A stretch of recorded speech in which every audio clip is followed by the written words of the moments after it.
Dividend growth investors, bonjour. My name is Mike Yahoo and I'm the founder of Dividend Stocks Rock. Welcome to this YouTube channel where I'll help you invest with more conviction so you can enjoy your retirement.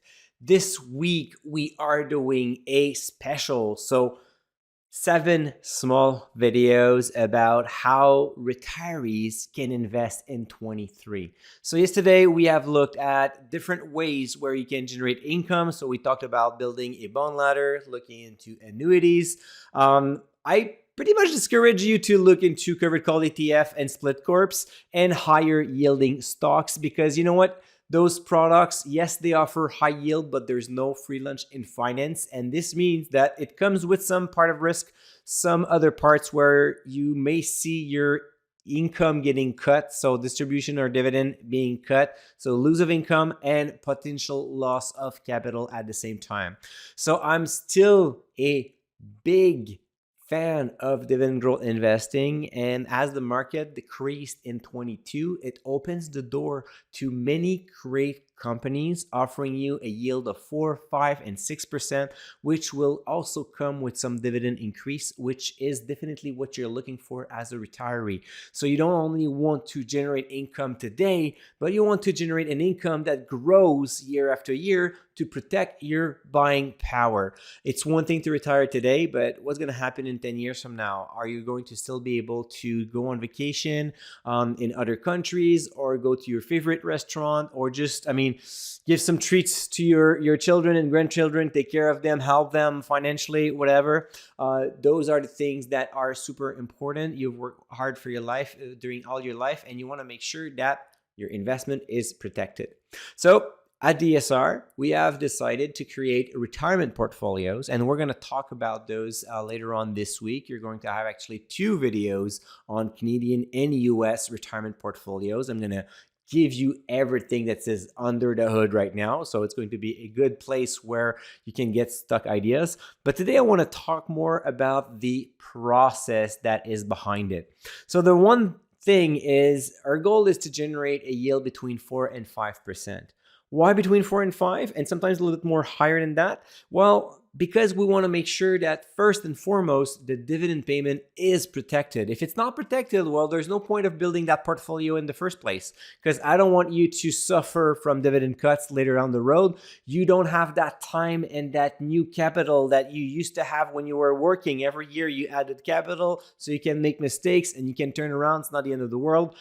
As a retiree, it's a lot harder because there's no more new capital to come to reinvest and then grow your portfolio again. So the mistakes you'll be making now will follow you a longer period, a longer time. So the first thing that you should do when you build a portfolio for retirement is to reconsider your sector allocation. So now I'm not talking about your assets. You've already decided if you're a part of that portfolio that goes into a bond ladder or a GIC ladder or an annuity. I'm really talking about the part where we discuss equities. So for equities, different sectors comes with different characteristics, and some of them are a little bit more stable and offer sometimes better yield. If you look at this graph where we see the sector allocation for our Canadian portfolio, you'll see that we have a large portion invested in utilities and real estates as well with Canadian banks. That totally makes sense. In Canada, those are very stable businesses. In utilities, you'll get common name like Brookfield Renewable or Brookfield Infrastructure. You have Emera, you have Fortis. So those companies, they operate with regulated utilities. This means that they have a monopoly over a territory, and then they deal with a regulator to increase their rate. So it's very easy to project what's going to happen in the future for their cash flow and their various projects. It's also easy to guarantee a 3, 4, 5% dividend growth rate every single year. So this is a good place to start your portfolio as a retiree. Real estate, obviously, they're also very good against inflation because in their contracts, they have the ability to pass a lot of their fees increase to their tenants. So that's called escalator rent. That's very easy for them to increase the revenue. And also for banks, well, banks, you know what? They are pretty solid in Canada. I'm sure you have your favorite. I have my favorite too. But if you select them on the big six, you cannot really make big mistakes here. I'm not a big fan of CIBC and Scotiabank. I prefer to have those that are a little bit more well diversified and a little bit more geared towards growth. But overall, the big six will pay you a generous dividend. They will increase their payout year after year, so you can sleep well at night with those. In Canada, we're also very fortunate because we have the energy sector. While it's quite volatile and I would not go all in there, you can definitely buy some pipelines or Canadian natural resources that have proven their business model is resistant even if the oil barrel crashes. So that is number one, super important. Focus on sectors or companies that are able or have proven to you they are able to go through a recession or a big market event without cutting their dividend. After that, we have some industrials, communication services. We all like our telcos like Bell and Telus, and we have a small portion in information technology. So that is really a small part. Some of them may work, some of them may not, but overall you get the idea of types of sectors. Now, if we look at how US investors can build their portfolio or how you can actually get something else from other sectors if you're allowed to look at the US markets, well, you'll see healthcare is a big part. So obviously we have like the common financials, utilities, real estate, energy, but then you have consumer discretionary, consumer staples, and healthcare sectors that are quite interesting, especially for consumer staples and healthcare. They're usually recession resistant, so it's going to ease your mind whenever the market is down, such as in 22. There are a lot of companies in the consumer staples and the healthcare industries that did well. So when you look at your portfolio value, it's not on free fall, it's still protected, and there's a lot of great dividend growers in those two sectors also. So once you have looked at the sectors and you have prioritized the sectors with the highest yield, one other trick that you can have to improve your yield is to make sure that you select the highest yield possible per sector. So, for example, instead of picking up apples, which is a great low yield, high growth stocks, but if you're looking for income, not going to fit within your portfolio, right? But you can check with Broadcom, ticker AVGO, which shows a yield around 3.3%, still having a growth yield there, a lot of diversification. So you're still touching the technology sector, but at the same time, you're still getting a good yield that will not impact too much your income at retirement. Now, the most important part, which stock do you select, right? Because there are plenty of stocks in all those sectors that will pay a yield above 4%. And just setting up the bar with a minimum yield, it's not enough. Looking at the payout ratio is not enough as well. You want to make sure that you dig a little bit deeper and you find those companies that will show a strong dividend triangle. And yes, they exist.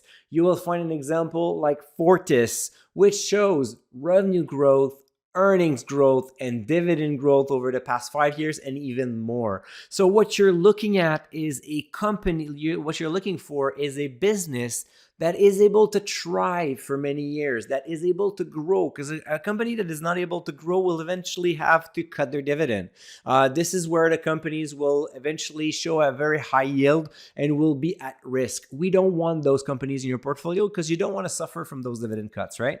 So what you want is a growing business. On top of that, it's fun to grow your sales, but you also need to grow your profit, because if you don't grow your profit, it means that your balance sheet may be having too much debt.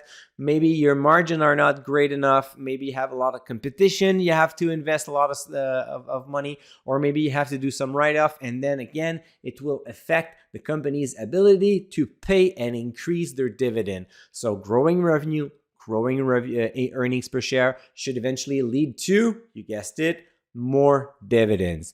It's easy right now to find high yielding stocks for 5% yield, even more than that, with a strong dividend triangle.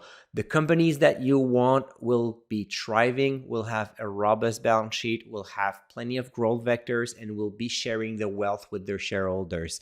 Those are the types of companies that will help you sleep well at night, and you won't have to worry about what's going to come up in 23 because you'll know that your portfolio is strong enough to go through anything that we throw at it. Tomorrow, I'm going to share with you some interesting picks with 4 and 5% yielding that will just fit in your portfolio in a way to download the complete list.